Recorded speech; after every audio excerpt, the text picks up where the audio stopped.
para toda la gente de su raza. En este mundo de locos, como siempre fueron pocos. Buenas noches, bienvenidos al programa de entrevistas sobre educación. Hoy tenemos al profesor Julio Daniel Nardini, que fue una providencia de Dios contactarme con él.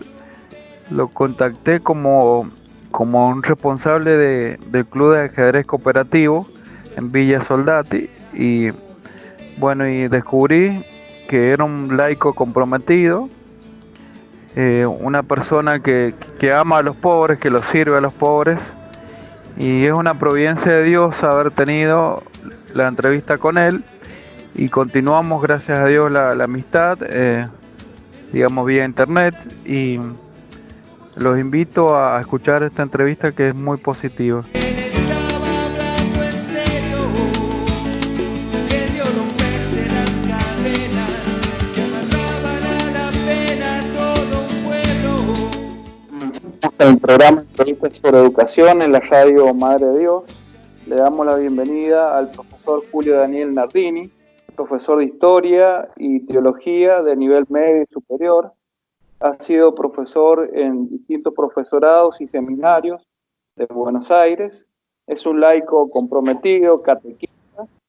Y vamos a hacer muchas preguntas y mayor provecho de esta entrevista. Bienvenido, Julio, al programa Entrevistas sobre Educación.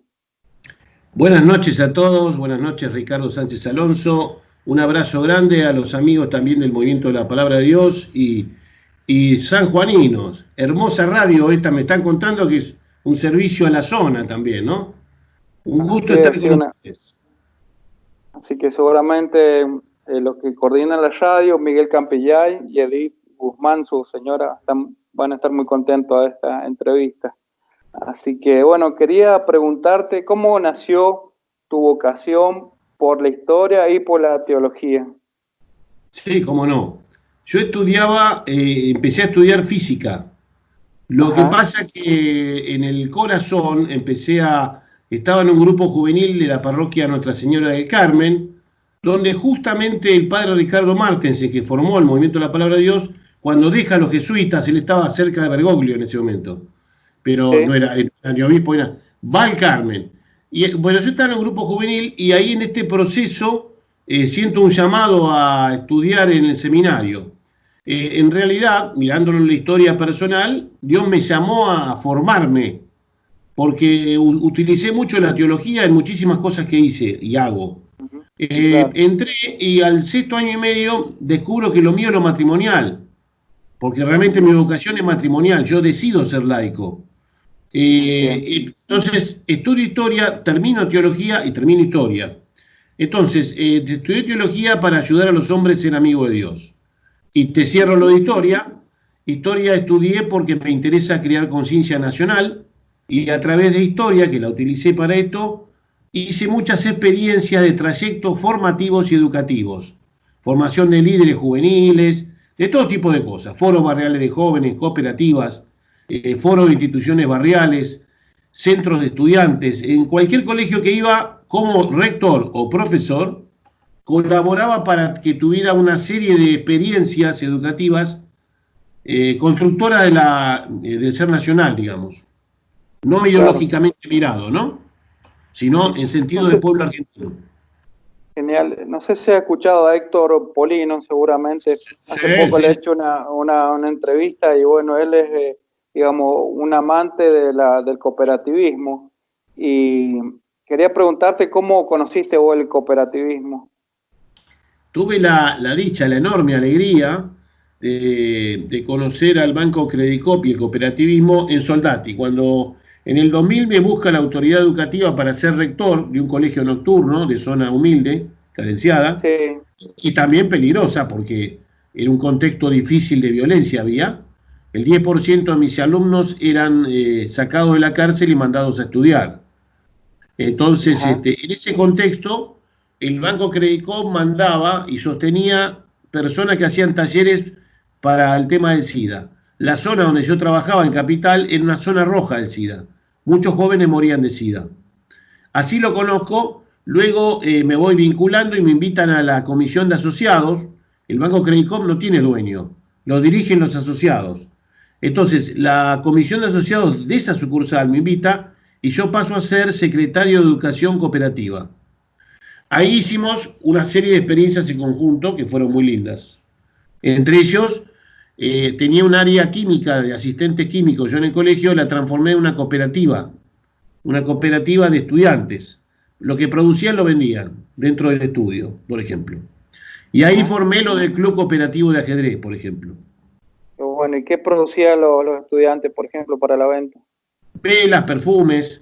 Ahí empezaron a estudiar, ahí se quería cerrar la carrera esa, era un curso de operarios, y yo les invité a los profesores a ir a los barrios y en los centros culturales o comedores dar alguna clase y mostrar lo que era la química. Y vinieron a estudiar muchas madres. Entonces se transformó más en área de adultos. Y luego lo transformamos en un ciclo básico técnico que duraba 3 años. Estaban los torneros mecánicos y los químicos. Y por otro lado, logramos incorporar un bachillerato de adultos y ya había un perito mercantil con orientación informática. Entonces pasamos de 480 alumnos a 680. De los cuales yo le conseguía por año 100 pasantías rentadas. Les conseguía empresas que lo tomaban como pasantes, le trabajaban 4 horas y le pagaban la mitad del sueldo. Era la mitad del tiempo y la mitad del sueldo. ¿Y cómo te contactaste con las distintas empresas? Bueno, el Banco Credit Corp tiene muchos socios que son empresarios que tienen una mentalidad más solidaria. Y tenía un núcleo ahí al lado del Credit Corp que es APYME, Asociación de Pequeños y Medianos Empresarios. Yo asocié el colegio a APYME, ellos a veces se reunían en mi colegio, y entonces articulábamos, y yo me comunicaba con los empresarios de la zona. Bueno, ¿cómo se llama el colegio donde trabajaste? Nuestra Señora de Fátima. Nuestra Señora de Fátima, en Soldati, Villa Soldati. Villa Soldati, claro. Así que, y lo que te decía en San Juan, que existe el cooperativismo, pero hay experiencias muy tristes. Me ha tocado trabajar, por ejemplo, en un colegio que tenía 2 hornos piseros y pasaron varios años y no lo usaron a los hornos piseros. Seguramente eso pasa también en Capital Federal, que no se da mucho el cooperativismo, digamos. ¿O no? Mira, el cooperativismo del Credit Corp es muy efectivo. En general, ¿cómo te podría decir? El parámetro de la calidad está puesto.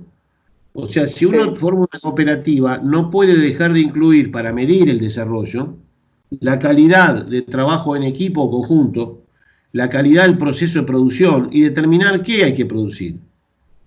Porque el problema también es cómo se constituye la parte de la organización institucional.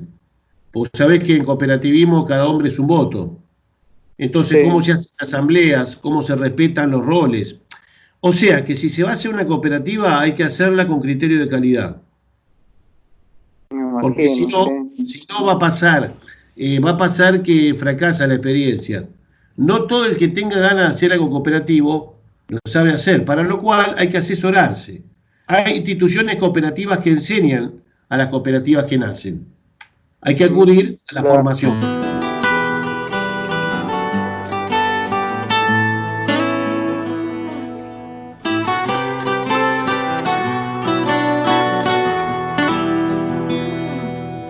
Señor, inclina tu oído y óyeme, porque soy pobre y estoy desamparado. Protégeme, ya que soy tu amigo. Siempre salvas al que espera en ti. Yo te celebraré con toda el alma, glorificaré tu nombre eternamente, porque tu bondad conmigo ha sido grande. Me sacaste del abismo de la muerte. A ti clamo en el día de mi pena, y Señor, sé que me escucharás, porque eres grande y haces maravillas. Solo tú, Señor, eres mi Dios. Yo te celebraré con todo el alma, glorificaré tu nombre eternamente, porque tu bondad conmigo ha sido grande. Me sacaste del abismo de la muerte.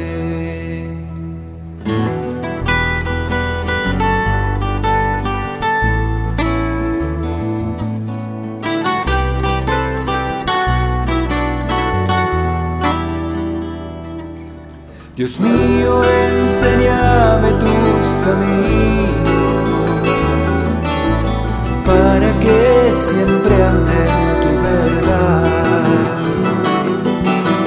Pon en mi corazón amor por tu nombre. Mírame, sálvame, Señor. Yo te celebraré con todo el alma, glorificaré tu nombre eternamente, porque tu bondad conmigo ha sido grande. Me sacaste del abismo de la muerte, me sacaste del abismo de la muerte.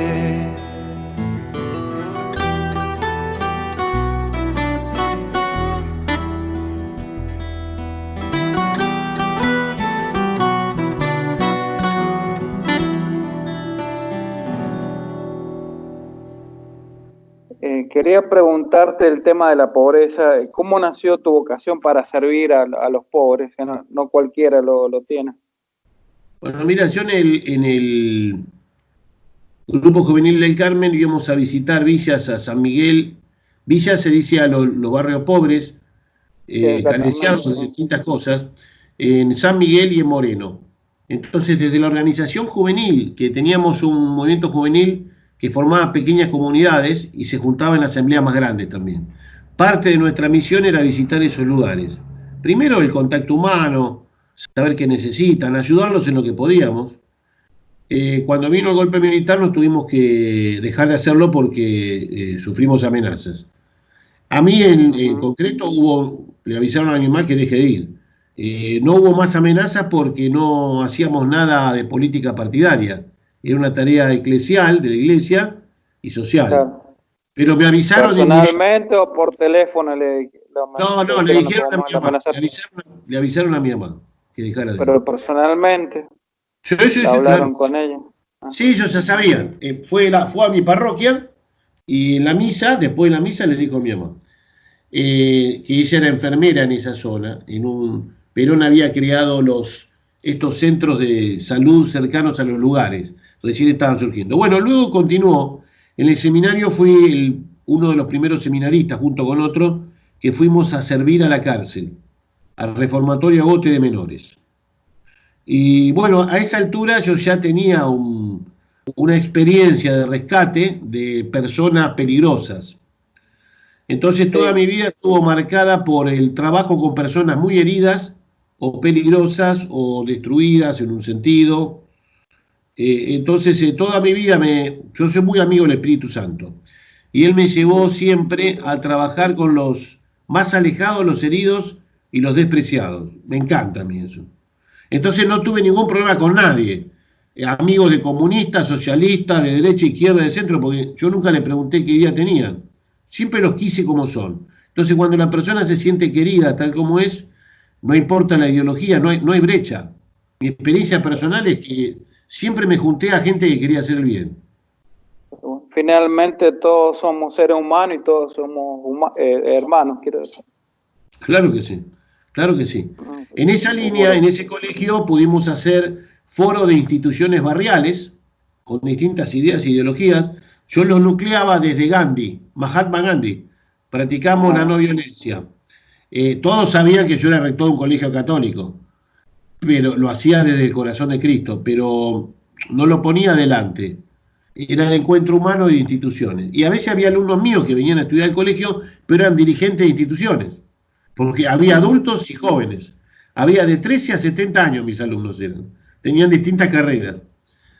Entonces, y después hicimos foros barriales de jóvenes, articulando con las autoridades del lugar y buscamos proponer cosas para el barrio.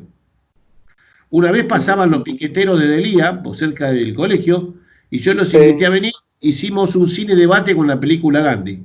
Y luego de ver Gandhi en 2 partes, hicimos un proyecto de transformar un basural en un lugar de arte. Esa fue la experiencia. ¿Cómo fue ¿Qué fin tuvo el proyecto? No, el proyecto eran unas paredes, unos paredones que tiraban basura. Entonces, con la ayuda de los piqueteros de Delía, después de ver Gandhi, el grupo de ahí, que estaba en Soldati, después de ver Gandhi, se organizaron con referentes barriales, fueron hablándole a todos los vecinos que no tiraran más basura ahí, y le dijeron a pintores que había en la zona que pintaran las paredes con grafitis y pinturas en la pared, muy lindas. Claro, hacer murales, muralismo. Muralismo. Se acá en San Juan todavía hay muchos basurales que ya llevan 12 años, por ejemplo, en Chimbas, en el barrio de Los Carros, y todavía no se resuelve. Ojalá que esto sirva como ejemplo. Y ya que nombraste a Gandhi, ¿qué otros autores son tus preferidos? ¿Qué libros son tus preferidos? Bueno, primero, la película Fahrenheit 451, creo que era esa, había en esa película, en esa ficción, quemaron todos los libros. Y cada hombre que quería preservarlos se memorizaba uno.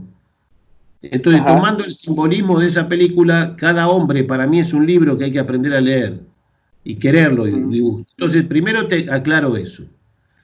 A partir de ahí, con eso puedo hablarle a cualquier hombre. Yo descubro al Dios que está vivo. En la religión hindú se dice Namaste. Te saludan inclinándose con las 2 manos así inclinadas. Celebro al Dios que está en vos. Celebro al Dios que está en vos. Entonces, a partir de ahí sí, bueno, en la Biblia, pero también soy socrático, o sea, utilizo la filosofía y el método de Sócrates para educar o dialogar. Le enseñé siempre a las que van a ser maestras filosofía para niños, cómo enseñar todas las materias desde el filosofar socrático, con filosofía para niños. Soy seguidor en ese plano. En lo social valoro y practico lo de Confucio, la armonía social, toda la forma que Confucio tiene para organizar lo que es la política de bien común. Y fundamentalmente soy seguidor de Gandhi. Por supuesto, primero, antes que todo eso, soy seguidor de Cristo.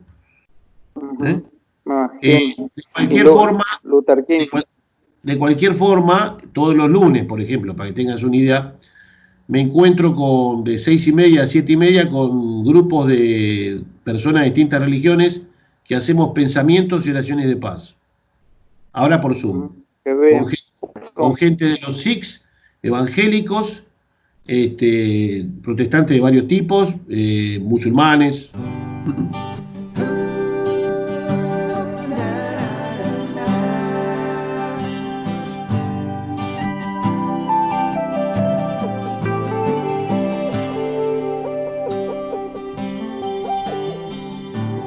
Es por tu amor, Señor, que no me rendiré.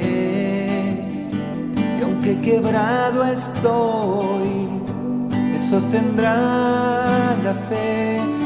Es por tu amor, Señor, que llegaré hasta ti y pediré perdón por todo lo que fui.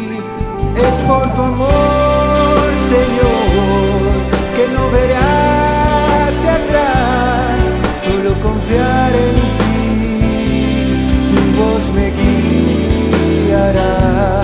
Es por tu amor, Jesús, que cambiaré mi mal, tu bien obrará en mí, otro milagro más, otro milagro.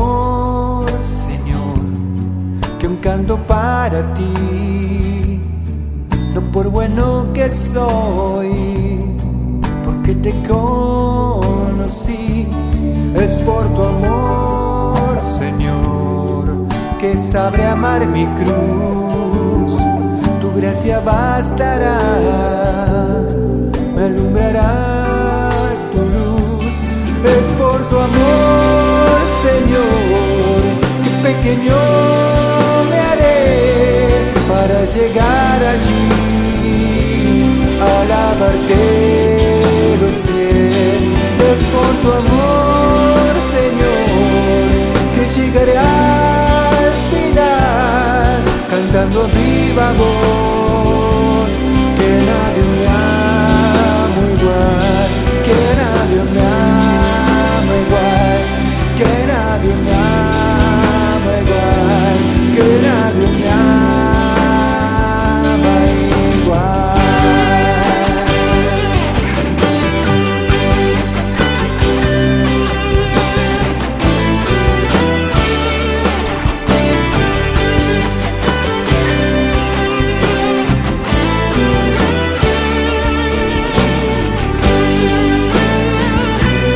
Es por tu amor, Señor, que pequeño me haré para llegar allí, a lavarte los pies.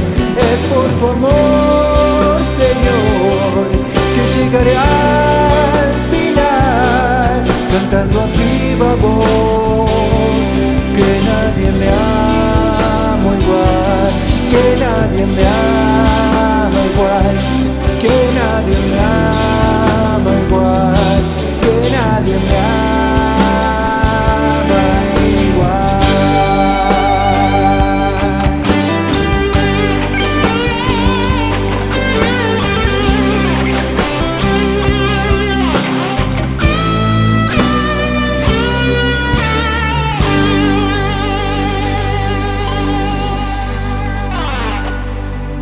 Es por tu amor, Señor, que no me rendiré, y aunque cansado estoy, te esperaré.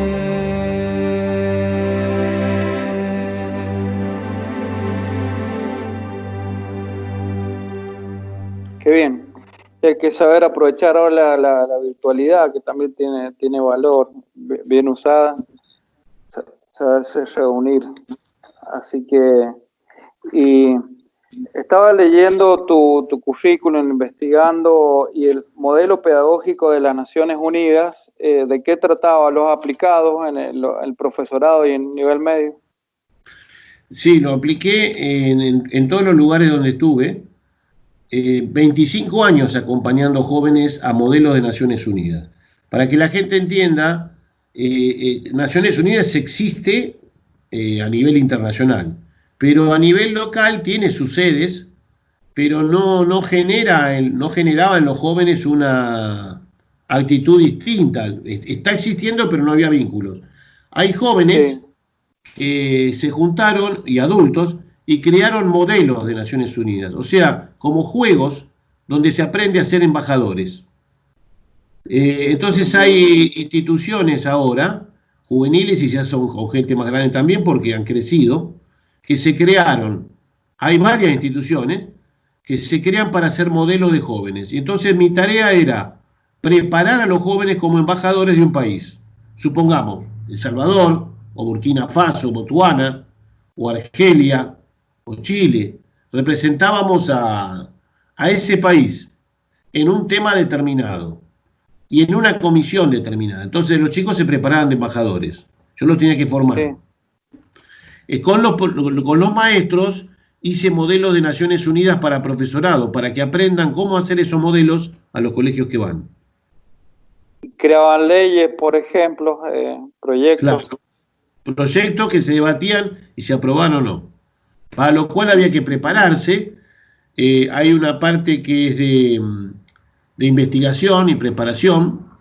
Toda esa parte se va formando liderazgo juvenil. Esta experiencia forma líderes juveniles.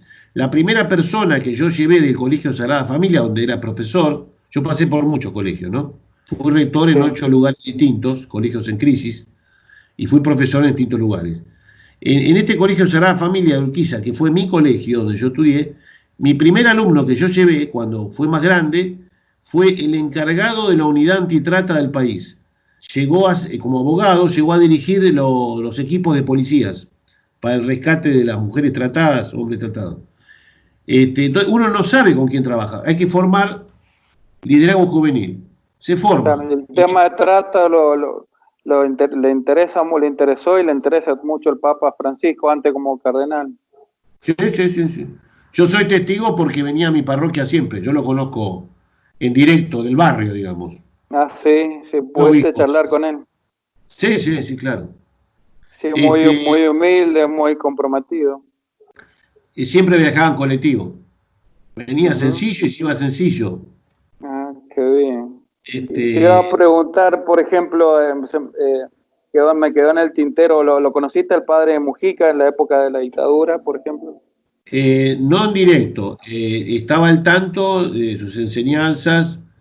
Yo creo que él me llevaba, yo tengo 65 años, pero él me llevaba 6, 7 años, entonces no estaba en la edad que podía relacionarme. Igual estaba en contacto de los curas que se relacionaban con él, sí. Claro, es una persona que dio todo por los pobres hasta la vida. No, seguro, claro. Y bueno, te contaba de la ONU sí. Yo llevé chicos de los barrios pobres y chicos de los barrios medios. Siempre llevé a los pobres, los llevé. Les conseguía saco y corbata y todo, y peleaban ahí los proyectos como el mejor. Ajá, enfrentaban a colegios ricos, muy ricos, no se dejaban pasar. Eran muy fuertes de carácter. ¿Y de dónde eran las sesiones? ¿Dónde sesionaban? Por ejemplo, en la Facultad de Derecho o en lugares específicos como otro tipo de facultades, en general facultades o universidades de todo tipo. Una experiencia muy fuerte fue que un alumno viene a ser alumno del colegio, era ladrón. Tiene un nombre, le decían, no te voy a decir el apellido, pero le decían el perro. El perro. No te digo el apellido porque estamos en una radio. Entonces, claro. Somos amigos. Entonces él vino al colegio buscando porque oyó que había modelo de Naciones Unidas y dejó de robar. Y yo lo nombré embajador de todo el grupo porque tenía conocimiento internacional. Y entonces se desarrolló mucho y logró alejarse del robo. Ah, qué hermoso eso. Yo estaba leyendo el método Yunus, nunca lo había escuchado y en tu currículum aparece. ¿De qué trata el método Yunus? Mira, yo era profesor en un seminario catequístico, daba materia de doctrina social de la Iglesia, donde se forma catequista, ¿no? Justamente María Madre de la Iglesia. El de Paulinas también, conocido por el seminario de Paulinas, las que tienen la librería. Y vino una persona a ese equipo del seminario diciendo que había salido un libro Hacia un mundo sin pobreza de Yunus, Mohammad Yunus, un economista de Bangladesh, del país de Bangladesh, arriba de la India, que había creado un sistema de dar microcréditos para microemprendimientos. Y después le dieron el premio Príncipe de Asturias también. Él vino y dijo, me gustaría practicar esto, ¿alguien quiere acompañarme? Y yo le dije que sí. Y leyendo el libro con él, yo era rector de Fátima, de Soldati, hicimos un banco de pobres. La plata la poníamos él y yo. Pudimos dar 15 microcréditos, 20. En Capital Federal, junto con otra organización que fue Avanzar, que venía de la universidad estatal, fuimos la primera experiencia que hubo del Banco Yunus en Capital Federal. Luego yo vi, o sea, se forman núcleos de 5 personas, generalmente mujeres, rinde más. Sí. Y se le dan microcrédito que lo tienen que devolver en pequeñas cuotas. Pero se los ayuda a pensar qué emprendimientos pueden hacer. Entonces la clave es personalizar, madurar, desarrollar la persona con algo que pueda producir bien, si sea necesario. Darle el microcrédito, lo devuelve y a medida que va haciendo otras etapas, se le da más. Eso después, cuando yo vi que los jóvenes querían pasantías, trasladé el banco de Yunus a la parroquia y lo siguieron haciendo con mujeres. Y yo me quedé trabajando con pasantías. Jesús, te seguiré, donde me lleves iré. Muéstrame ese lugar donde vives, quiero quedarme contigo allí.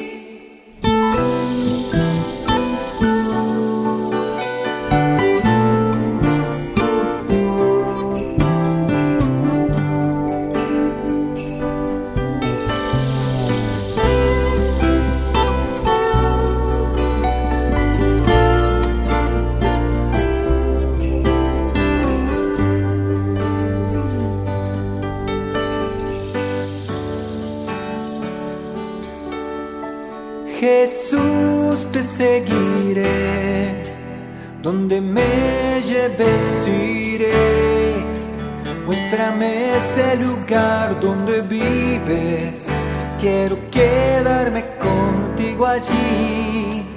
Escuchando tus palabras, algo nuevo nació en mí. Es que nunca nadie nos había venido a hablar así. Ahora veo claro, la verdad está en ti. Jesús, te seguiré, donde me lleves iré. Muéstrame ese lugar donde vives, quiero quedarme contigo allí. Hoy he visto cómo se aman los que viven junto a ti. Hace tiempo que sediento había querido amar así. Ahora siento que tu amor viene hasta mí. Jesús, te seguiré, donde me lleves iré. Muéstrame ese lugar donde vives, quiero quedarme contigo allí. Hoy he visto a los leprosos sanos y a los ciegos ver. Hasta el pan multiplicaste para darnos de comer. Maestro mío, todo lo haces bien. Jesús, te seguiré, donde me lleves iré. Muéstrame ese lugar donde vives, quiero quedarme contigo allí. Jesús, te seguiré, donde me lleves iré. Muéstrame ese lugar donde vives, quiero quedarme contigo allí, junto a ti.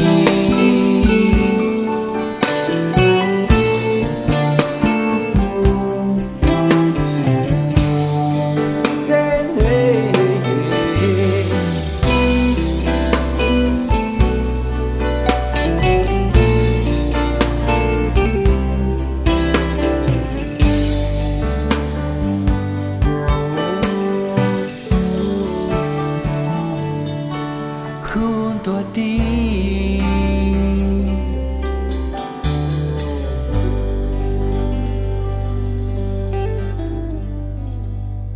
Yunus, ¿en qué año vino a Argentina, Capital Federal? No, yo no lo conocí personalmente porque no lo fui a ver, sino que leyendo su libro lo pusimos en práctica.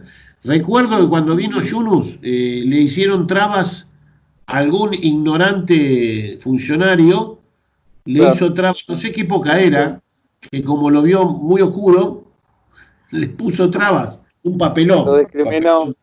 Sí, lo discriminó. La discriminación siempre, también a los pobres y a la gente que se dedica a los pobres. Racismo, así que Y Bernardo Klinsberg también creo que hizo un libro con Yunus, ahora que se me viene a la mente. Sí. Un Esto es muy interesante. sociólogo muy... Por ejemplo, Burkina Faso, que es un país africano, que fue independizado de Francia en su momento, que significa tierra de hombres dignos, hay muchísimos microcréditos. No entra el BID, no entra los bancos internacionales. El Banco ¿Cómo Mundial se no llama entra. el país? Burkina Faso. Faso con Nunca lo ese. he escuchado. Sí, claro. Yo lo representé muchas veces porque quería representar a los africanos. En la ONU lo representamos muchas veces. Ajá, qué interesante. ¿Y vos también has hecho talleres de resiliencia? Mirá, cuando la palabra no se sabía qué era y no existía todavía, llego de rector ahí y vemos que entre 480 alumnos había un porcentaje que no estaba preparado para sostenerse en el colegio. Entonces creé, y me ayudaron otras personas, lógico, unos 10 talleres para que los chicos aprendieran a establecer metas, conseguirlas y desarrollar su capacidad de aprendizaje. Con esas habilidades, luego se sostenían en el colegio. Los talleres eran quechua y siku. Siku, el instrumento musical de los... porque había muchos bolivianos.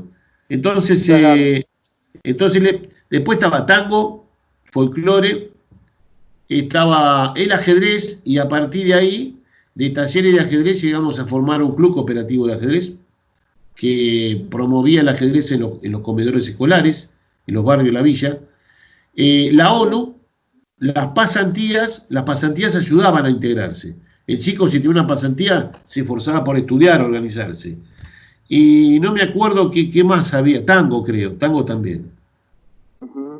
¿Y la resiliencia? ¿Qué significa resiliencia? La resiliencia, descubríamos que cuando el chico se templaba, templarse el metal, fortalecerse el metal para volverse más duro y resistir, pero a la vez maleable. O sea, tiene que ser duro pero maleable. O sea, una dureza que le permita la adaptabilidad a la vida. Que ahí viene la palabra. Entonces nosotros lo que hacíamos era prepararlos para soportar los rigores, que había muchos, la mayoría eran externos. Porque el chico venía al colegio y el colegio era lo mejor para él. El aula era el lugar más cálido, más lindo. Su casa no era linda. Claro. Me imagino. Así que bueno, todos estos talleres sirven para disminuir el estrés que llegan de la casa con un estrés muy alto. Claro. Y aprenden a tener un proyecto propio. Y desarrollar. Un sentido de la vida, como hablaba Víctor Frankl.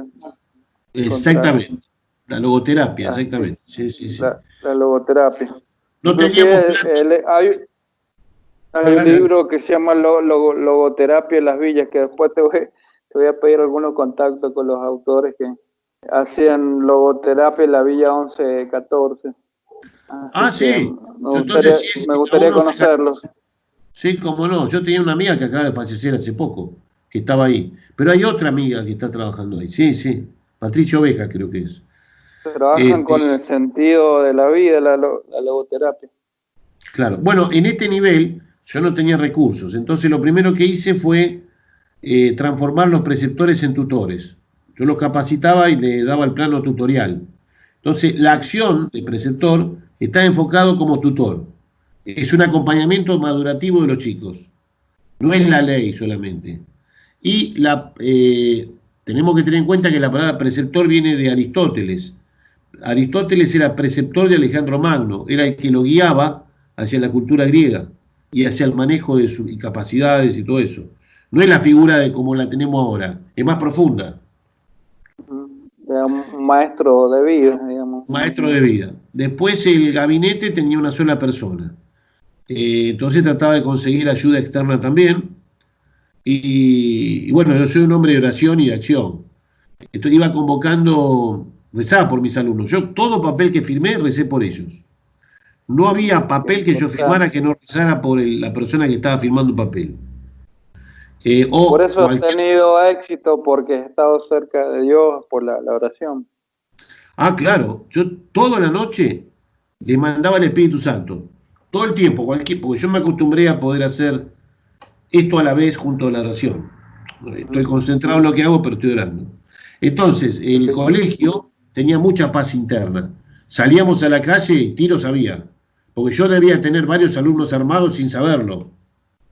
Había que tener mucho cuidado cómo se manejaba todo. Entonces logramos un clima bastante bueno por la forma de trato. Yo les decía a los profesores y preceptores, jamás tomar una medida sin explicar el sentido de la medida. Sin explicar para qué es, para qué se hace eso. Entonces, la educación con sentido ayuda. ¿Qué medidas tomaban, por ejemplo? Cualquiera, suponete, poner los bancos arriba de las mesitas, y cada mes se lo recordábamos. ¿Por qué? Porque tenemos una sola persona que limpiaba. No alcanzaba a poner y levantar todo. Los chicos lo entendían, como les gustaban las aulas limpias, los organizamos. Claro, eran chicos no organizados, había que ayudarlos a organizarse.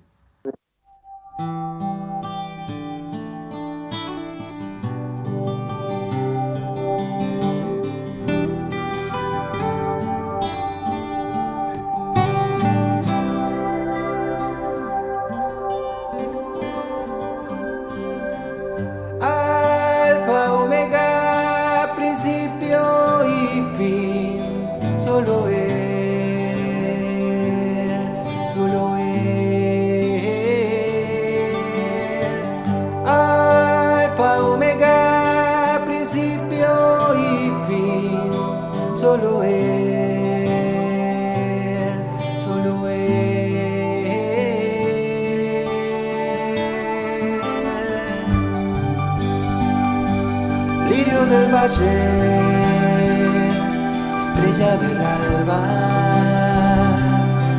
para siempre tu alabanza cantaré.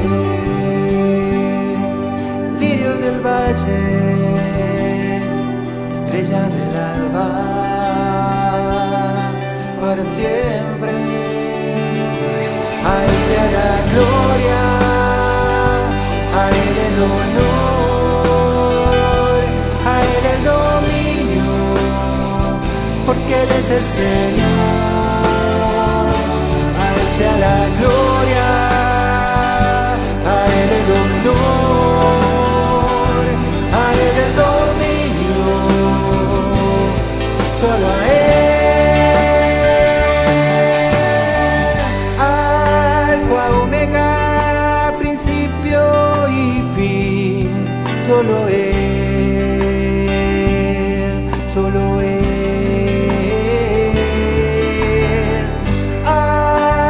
Omega, principio y fin, solo él, solo él.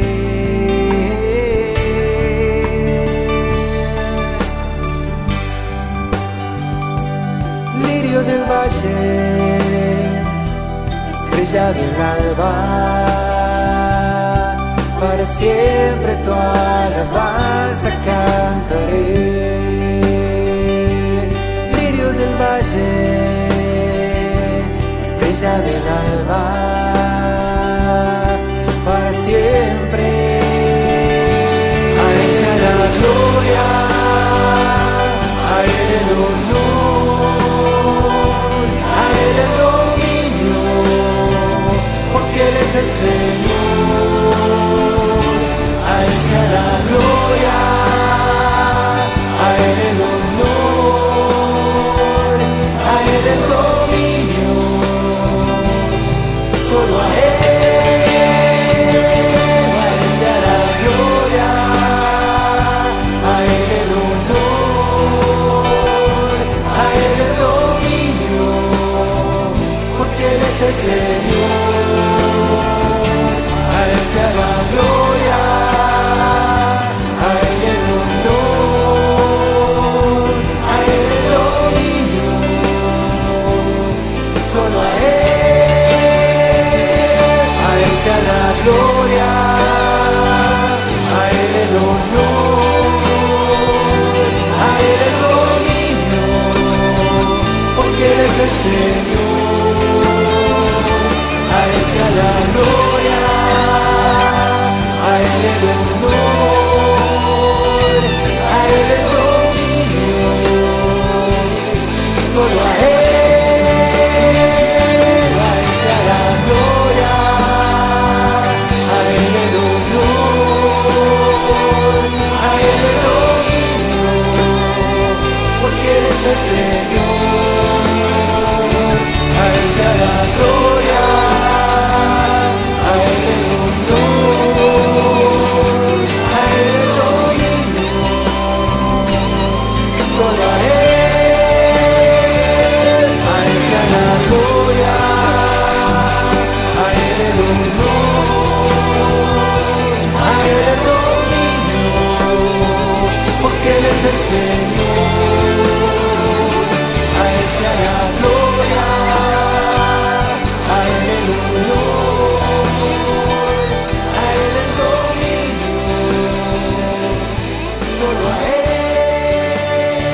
Espero que le haya gustado la primera parte de la entrevista al profesor Julio Daniel Nardini y esperamos que la semana que viene puedan seguir acompañándonos a escuchar la segunda parte de la entrevista, donde nos vas a hablar más sobre el ajedrez educativo, sobre también qué movimientos le gusta utilizar de apertura.